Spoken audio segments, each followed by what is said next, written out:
we back. And we back, and we back, and we back, and we back, and we and we back, and we back. All right, everybody, we are back. We are back for segment number 3 of the 6th episode. Thanks for coming. I hope you enjoyed our last episode, not last episode, our last segment talking about the NBA, and our previous segment before that, talking about Mike Tyson. But this one is definitely going to be a treat. I feel like this one might be the best one. But so our question, the question that we want to talk about today is, who do you think who is your dark horse for the NFL MVP this year? Now I'm gonna go and say mine real quick because I'm gonna get it just straight out the way. And T, you're gonna love it, man. You're gonna love what I'm about to say. But it's pretty obvious. Tom Brady. Tom Brady. This is the perfect. If honestly, if the story how's was that a written, dark horse, my guy? if the story, I think he's a dark horse, and I'm gonna tell you the reason why. So last week we talked about what some people like Brian and like you talking about how he's all because he's a Bill Belichick experiment, and it's all coaching. It's mostly coaching. This is the perfect year for him to prove that he's really the GOAT. And on top of that, he has so many weapons he can choose from to throw the football and all of that. But a lot of people talk, including myself, talking about the fact that he's growing in age and his arm strength is not where it used to be, or his arm accuracy is not where it used to be. And this is the perfect year to prove everybody wrong. And I'm going to go with Tom Brady as my dark horse. And my next one, I picked the 1A, 1B. I got to go with Drew Brees.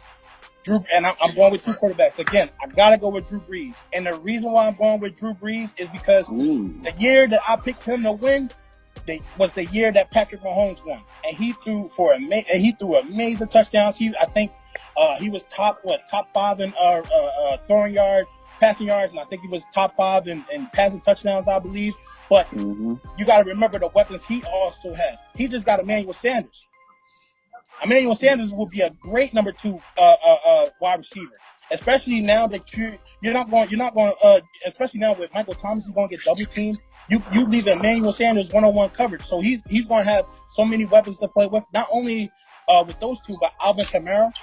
He had a slump there last year. I think he's going to pick it up, and he's going to help Drew Brees finally play like an MVP.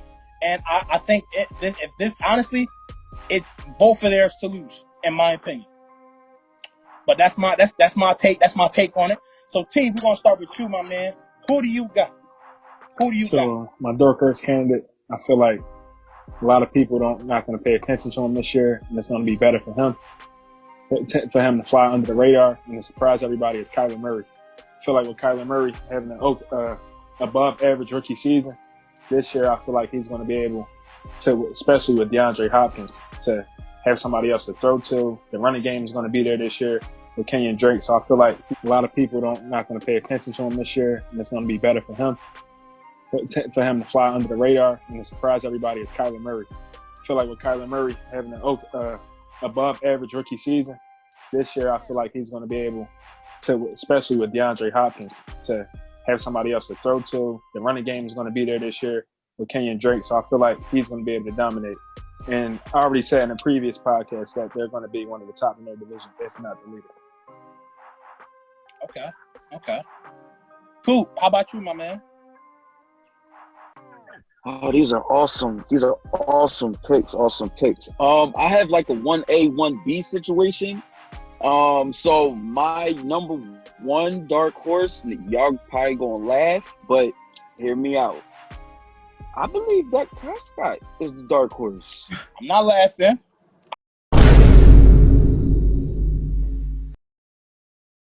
Lean with it, walk with it, lean with it, walk with it, lean with it, walk with it, lean with it, walk with it, lean with it, walk with it, lean with it, walk with it, lean with it.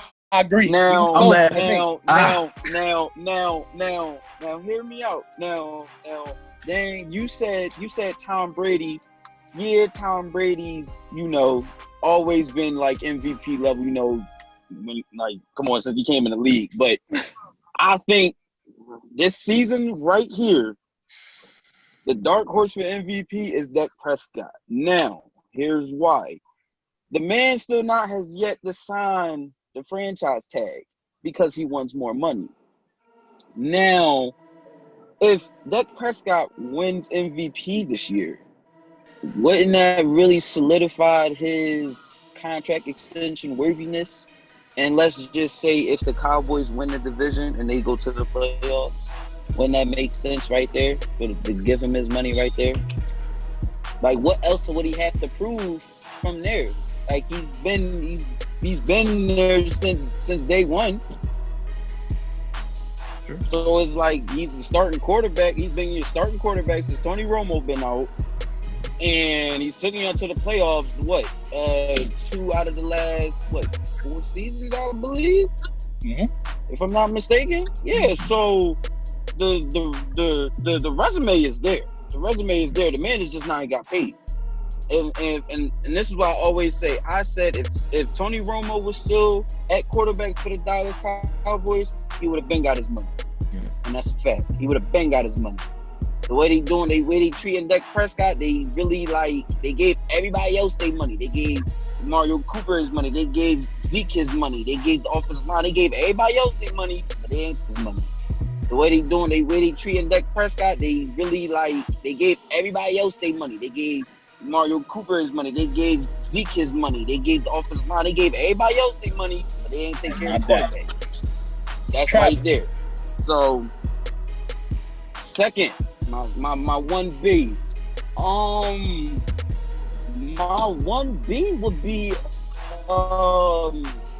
Russell Wilson. Russell Wilson as a dark horse for MVP. Now, the reason why I say Russell Wilson, resume shows for itself. Super Bowl champion. Never, last time I checked, I don't think he has a losing record in Seattle. And he's never been in the MVP conversation ever since he came in the league. So what's going on with that? He's arguably top 5 quarterback, top 10 in the NFL. Only top 5. Definitely top 5. Arguably top 5 in the NFL.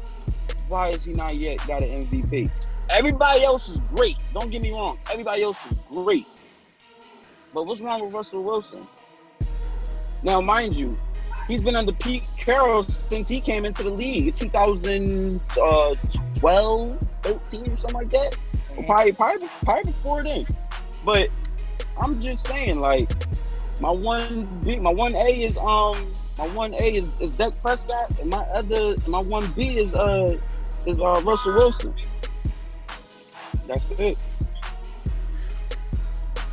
Those are some good picks, man. Dak Prescott, he almost made my list. Almost. But Russell, I totally forgot. And he's definitely deserving of an MVP. And that's the reason why, because everybody sleeps on Russell Wilson. Not to mention, you got to look at it. Drew Brees is good. He always going to finish 13-3 every season. That's his lucky number, 13-3. Tom Brady, he's always going to finish between 12-4, 13-3. Same situation. But Dak Prescott, who's going to have a breakout MVP season this year. He's going to have a breakout season. And so goes for Russell Wilson. The same thing.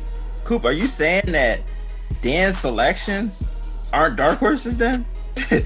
No, listen. Now, I go about this. Dark horse, now, I say dark horse, anybody my definition of a dark horse is somebody who's not on the radar like that. I agree. If that makes sense. No, I agree. Now, Tom Brady it's been hype around Tom Brady since he got to Tampa Bay. All the pressure is going to be on Tom Brady this season. I don't care what anybody say. Mm-hmm. So yes, now Dan, I ain't arguing with your picks. Those are awesome picks that you put. Awesome picks. But I'm just saying, as far as dark horse who can just literally snatch it out of nowhere, Russell Wilson, and watch out for Dak Prescott. I agree. I say dark horse, anybody my definition of a dark horse is somebody who's not on the radar like that. I agree. If that makes sense. No, I agree. Now, Tom Brady it's been hype around Tom Brady since he got to Tampa Bay. All the pressure is going to be on Tom Brady this season. I don't care what anybody say. So yes, now Dan, I ain't arguing with your picks. Those are awesome picks that you put. Awesome picks. But I'm just saying, as far as dark horse who can just literally snatch it out of nowhere, Russell Wilson, and watch out for Dak Prescott. I agree. By the way, let them know. Aren't you an Eagles fan? Too? Yes, sir. I am. All right. I am an Just Eagles let fan. him know he's picking Dak Prescott. He's an Eagles fan. an Let Eagles that be fan. known. Now listen, I didn't choose Carson Wentz only because. Oh, leave that for me. Leave that for me. Oh, all right. No, you go ahead, rock out. You go ahead, rock out, baby. Let me see what you go ahead, baby. Go I ahead, baby. got you. First, I gotta knock out. First, Dan. That's not a dark horse. I don't know what you're talking about. Tom Brady and Drew Brees is in the conversation almost every year, so that's not a dark horse. Those are Hall of Famers. We expect that. We expect that conversation. I'm just saying. Now, I'm gonna go ahead and go with Carson Wentz. You laid the foundation for me, brother. So, really quick, Carson Wentz took a bunch of Cinderella stories to that year. I'll give you one Cinderella story. Boston Scott. Break down Boston Scott's story real quick. Boston Scott was behind Sanders, Sproles, Clement, Josh, a bunch of bums. Wendell Smallwood. Don't forget Small. Please don't forget Smallwood. Now, two of them went on injury reserve. Clement and Sproles. Two of them went to the waiver wire. Josh Adams and Wendell Smallwood. Josh Adams went to the Jets, and Wendell Smallwood went to the Redskins. Now, that took him off the practice squad onto the team. That's the kind of team he had throughout the season. If you give him a skills team, in 2017, he had 33 touchdowns and only 7 interceptions. He only has 7 interceptions since his rookie year. He took that team to the playoffs. And you got to remember, throughout the entire season, we heard about guards getting hurt. Lane Johnson is out. One has a panic attack, Brandon Brooks. Everybody's having things going on throughout the locker room. Still had leadership. Still had the team with continuity and made it to the playoffs. Took down a complete team in the Dallas Cowboys. I don't even think they really lost anybody, honestly. They had Cooper going through something. Other than that, they had everybody was healthy. Everybody was fine. And now you give him an actual team to come back with in the next year. Look out for Carson Wentz next year with a complete team to take over the NFC East.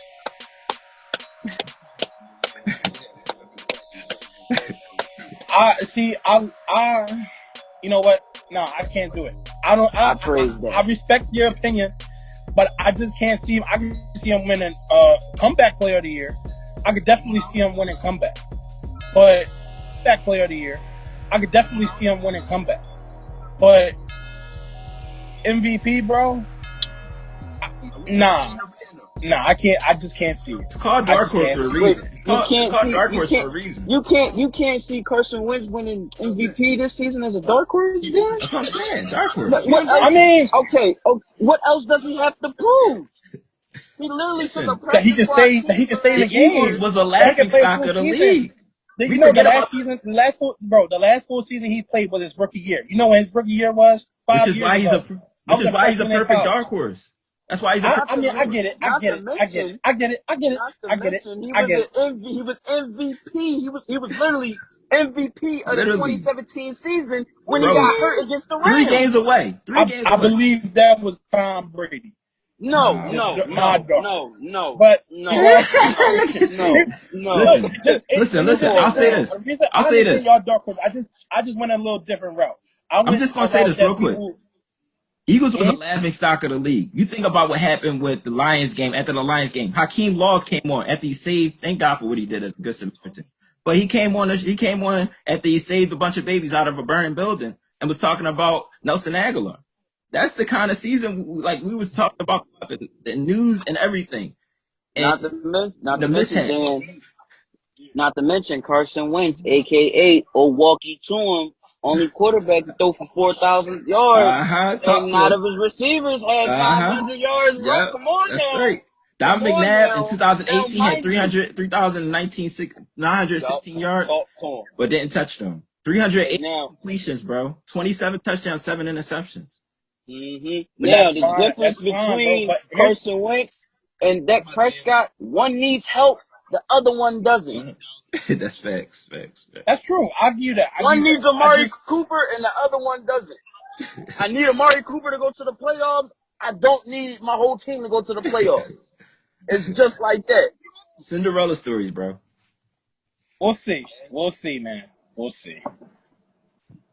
Subscribe Don't forget to subscribe. Oh yeah, yo, fucking Subscribe. yo. Subscribe to the channel. Don't forget Subscribe, to subscribe. yo, subscribe. I have it right here, and I'm gonna just add that on. But subscribe to our YouTube, like our Facebook, follow our IG, get all the information that we giving out to y'all. Be blessed. See you for segment 4. We know we got it. We know